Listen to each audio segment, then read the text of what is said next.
This is Not Normal, The Collapse of Liberal Britain, by William Davies, narrated by Toby Longworth. Introduction. In the spring of 2016, Britain was a nation still broadly convinced of its own normality. It provided a standard for how constitutional democracy should work. It possessed a media that, while far from perfect, seemed committed to giving a factual account of the key events in public life.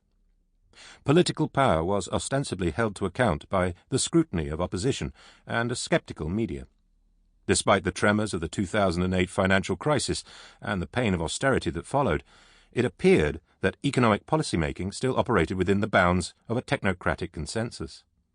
When it came to political procedures, the conduct of the media and the governance of the economy, the Liberal centre was still just in command.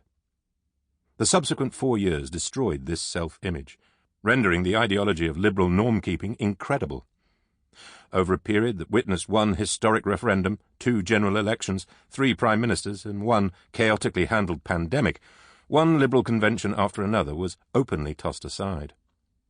Gradually at first, then at an exhilarating pace, basic assumptions and constraints that had governed public life and policy were discarded.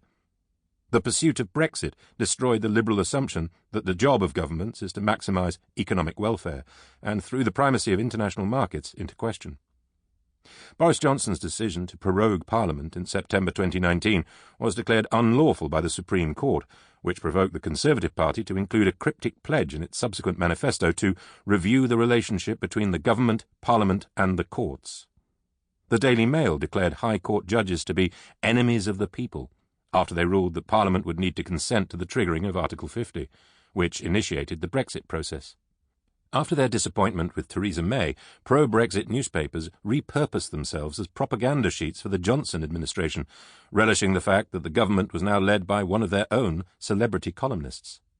Favours were returned, and media outlets were soon designated either friends or enemies of the government. While one set of journalists was being granted spurious exclusives with a character they dutifully referred to as Boris, another set, Channel 4 News, the Daily Mirror, the Huffington Post, Radio 4's Today programme, was being denied access to government ministers and press briefings. Downing Street began issuing political threats to public service broadcasters whenever they appeared to be enjoying too much critical autonomy. One senior government source promised that they would whack the BBC and radically reduce its power. A new set of political arts was introduced into democracy along the way.